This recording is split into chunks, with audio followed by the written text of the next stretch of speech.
I just went all the way to Dallas Cowboys Training Camp. And here is my brutally honest review. I'm gonna be going over all the best and worst moments, takeaways, overreactions, and underreactions. But first, before I get into Dallas Cowboys Training Camp review, one quick reminder to like the video. Liking the video is the free way to support my channel and send this video out to more NFL fans in the algorithm. And if we've never met before, hi, I'm NFLmike, an NFL content creator that creates content 24 hours a day, 7 days a week, and twice on Sundays. If you're an NFL fan, I know you'll love the channel. Please subscribe with notifications on. Before you forget, we're on the road to 11,000 subscribers. I'll start with the only good news for Cowboys fans in this video first. Dak Prescott looked sharp. He was hitting his wide receivers. But the bad news, the rest of the team looked awful, because the receivers were dropping pass after pass, and getting separation was clearly an issue on this day of Dallas Cowboys Training Camp. I've had multiple Cowboys fans comment on my videos saying that reports kind of go against what I saw with my own 2 eyes at training camp. And if the Cowboys just had their worst day of the entire training camp the day that I went, I guess I'll apologize for everything I'm about to say,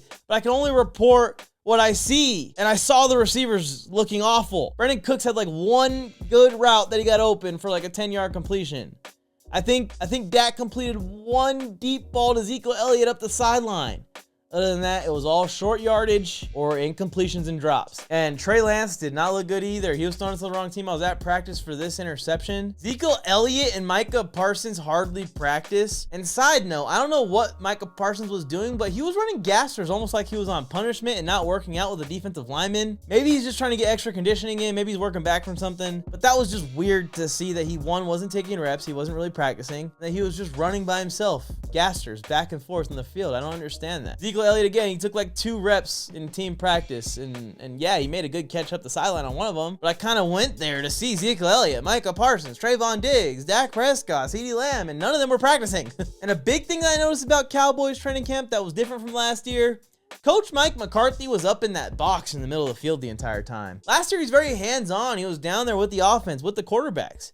But this year, he just stayed up there with the ownership group the entire practice. I don't know how, as a head coach, you could not be on the field with the team coaching them up. I understand it's different in the NFL than any level I played at. The highest I made it was pro in Japan. But what's the point of being up there during the practice? How are you helping the team from the skybox? Cowboys fans, maybe you could fill me in on what the strategy is there. And I will say, maybe even worse than that, and probably the worst part of Dallas Cowboys training camp is I can tell that the enthusiasm in this fan base about this season is so dead already. Cowboys fans are almost delusional. They will rep this team no matter what. Win, lose, or tie. And I gotta say, compared to last year, I went to Dallas Cowboys training camp and it was shoulder to shoulder.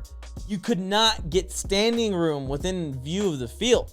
Luckily, your boy had the media passes. But if I didn't have those passes, I would have been absolutely screwed last year. This year, the stands were empty. Here's a photo of me. I mean, this is embarrassing. This was like the Chargers training camp.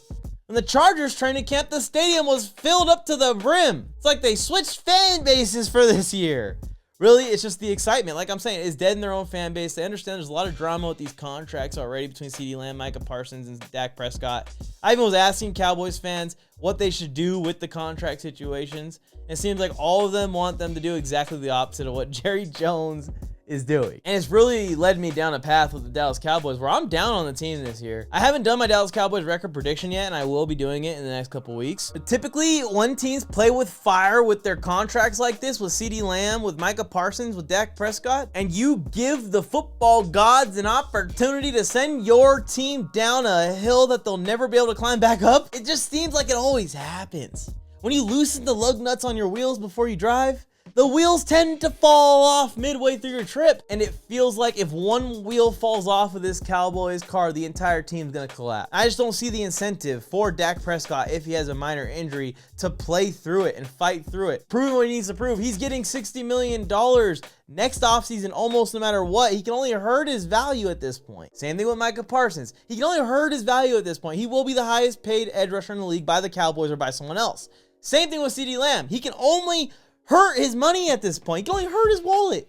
So why don't you just pay these guys, Jerry? I understand with Dak, if you're deciding whether you want to continue with him, maybe let's ride this thing out. But Micah and CeeDee Lamb not getting extensions is inexcusable at this point. And you're competing in that division where the Eagles just went out and did what they did. They added Saquon Barkley to this offense.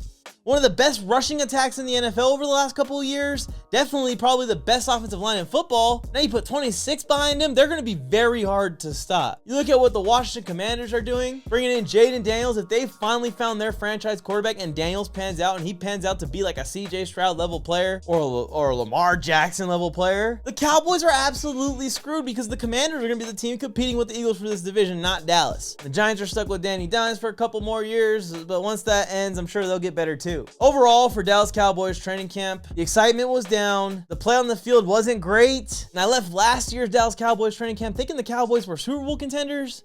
I left this year's Dallas Cowboys training camp thinking that the Dallas Cowboys aren't going to make the playoffs. We'll see if they can get these contract scenarios ironed out.